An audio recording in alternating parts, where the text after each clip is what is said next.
Bismillahirrahmanirrahim. Assalamualaikum warahmatullahi wabarakatuh.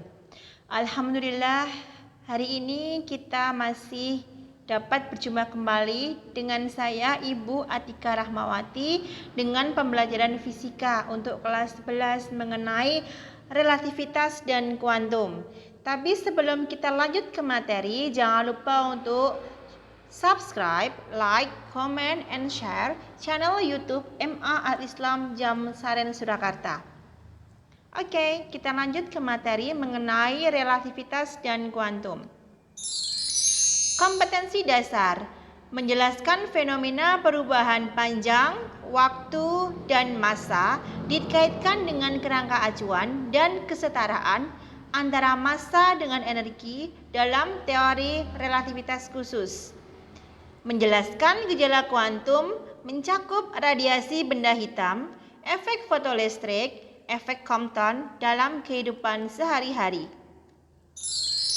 Sedangkan untuk tujuan pembelajaran relativitas dan kuantum, menjelaskan relativitas Newton, menganalisa postulat Einstein, menjelaskan transformasi Lorentz, dilatasi waktu, dan konstruksi panjang, menganalisa massa, momentum, dan energi relativistik, menjelaskan konsep fisika kuantum, radiasi benda hitam melalui hukum Stephen Boltzmann, hukum pergeseran Wien, dan hipotesa kuantum Planck, menganalisa efek fotolistrik, menjelaskan efek Compton, dan menganalisa hipotesa de Broglie.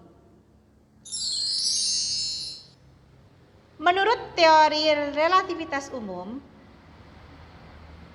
teori geometri tentang gravitasi yang diperkenalkan oleh Albert Einstein pada tahun 1916, teori ini menjelaskan gravitasi termutakhir dalam fisika modern. Ia menyatukan teori Einstein sebelumnya mengenai relativitas khusus dengan hukum gravitasi Newton. Hal ini dilakukan dengan melihat gravitasi bukan merupakan sebagai gaya, tetapi lebih sebagai manifestasi dari kelengkungan dan waktu. Mencakup relativitas kecepatan, panjang, massa, dilatasi waktu, kesetaraan antara massa dengan energi, dan momentum relativistik. Pada teori relativitas khusus Einstein menyatakan bahwa hukum fisika dapat dinyatakan dalam bentuk matematis yang sama meskipun diamati dari kerangka acuan yang bergerak dengan kecepatan tetap terhadap kerangka acuan yang lain atau relatif. Kemudian, kelajuan cahaya dalam ruang hampa besarnya selalu konstan untuk semua pengamat, tidak bergantung pada gerak, sumber cahaya, maupun pengamat. Relativitas kecepatan. Besarnya kecepatan tidak akan mungkin melebihi besar kecepatan cahaya yang nilainya 3 kali 10 pangkat 8 meter per sekon. Relativitas panjang. Apabila benda bergerak mendekati kecepatan cahaya, maka panjang benda seolah-olah tampak memendek. Namanya konstruksi panjang. Sedangkan relativitas massa. Untuk massa benda yang bergerak akan lebih besar daripada massa saat diam. Sedangkan dilatasi waktunya itu merupakan waktu yang diukur oleh sebuah jam yang bergerak terhadap kejadian lebih besar daripada jam yang diam terhadap kejadian. Kesetaraan massa dengan energi. Menurut Einstein, jika terjadi penyusutan massa, maka akan timbul energi. Hal ini menunjukkan adanya kesetaraan antara massa dengan energi. Benda yang diam maupun bergerak akan tetap memiliki energi. Momentum relativistik.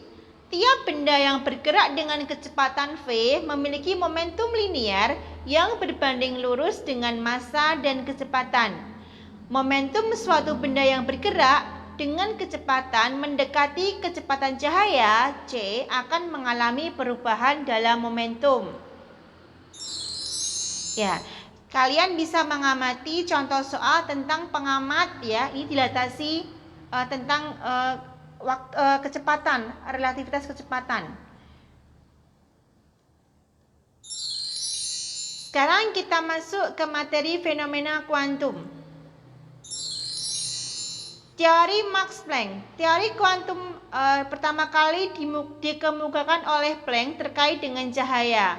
Cahaya merupakan salah satu gelombang elektromagnetik yang berupa paket-paket energi yang terkuantisasi atau diskrit yang tidak bermuatan dan disebut dengan foton. Besarnya energi cahaya, energi foton, E sama dengan H kali F. H adalah konstanta Planck dan F adalah frekuensi. Konstanta Planck besarnya 6,63 dikalikan 10 pangkat min 34 Joule sekon. Efek fotolistrik. Efek fotolistrik ialah gejala terlepas elektron dari permukaan logam saat dijatuhi gelombang elektromagnetik. Syarat elektron keluar itu dapat elektron keluar dari permukaan logam besarnya energi harus lebih besar dibandingkan energi ambang dan frekuensinya lebih besar dibandingkan frekuensi ambang. Efek Compton. Pada percobaan penembakan elektron yang diam oleh foton, ternyata elektron akan terpental. Foton akan terhambur dengan energi yang lebih kecil karena panjang gelombangnya lebih besar dari foton yang datang. Pergeseran panjang gelombang foton dapat dirumuskan H per M0 kalikan C dikalikan A min cos theta. Theta itu adalah sudut hamburan sinar X terhadap arah semula. Difraksi elektron. Menurut teori fisika klasik, elektron punya perilaku seperti partikel. Elektron hanya berpindah pada garis lurus dan tidak membelok, kecuali terjadi pembelokan karena adanya faktor luar seperti medan magnet. Radiasi benda hitam. Benda hitam merupakan benda yang dapat menyerap seluruh radiasi yang mengenainya, atau benda yang tidak dapat memantulkan cahaya yang mengenainya. Besarnya radiasi benda hitam itu sebanding dengan besarnya kenaikan suhu, sehingga dari sini kita bisa mengamati besarnya daya radiasi itu adalah E dikalikan Stefan Boltzmann dikalikan T pangkat 4 dikalikan A. Itu adalah luas permukaan. Hukum pergeseran Wien menjelaskan bahwa spektrum radiasi benda hitam pada suhu berapapun berkorelasi dengan spektrum pada suhu lainnya. Dengan kata lain, jika bentuk spektrum suatu suhu diketahui, maka bentuk spektrum suhu yang lain dapat ditentukan. Menurut Wien, panjang gelombang untuk intensitas cahaya maksimum akan berkurang jika terjadi peningkatan suhu. Panjang gelombang de Broglie. Pada tahun 1924, Louis de Broglie menyatakan hipotesisnya tentang dualisme gelombang partikel. Menurut de Broglie, partikel juga memiliki sifat seperti gelombang, sehingga dari sini dapat dirumuskan bersama panjang gelombang de Broglie sama dengan H per P. H itu adalah konstanta Planck, sedangkan P adalah momentum. Ini ada contoh soal mengenai energi foton ya. Energi foton dapat diamati cara menghitung besarnya jumlah foton yang ada pada lampu apabila dipanasi dialiri suatu energi. Demikian pemaparan materi mengenai relativitas dan kuantum dari saya. Semoga bermanfaat. Apabila ada kekurangan, saya mohon maaf yang sebesar-besarnya. Ilmu dapat mengatur pengetahuan dan kearifan akan mengatur kehidupan. Terima kasih. Wassalamualaikum warahmatullahi wabarakatuh.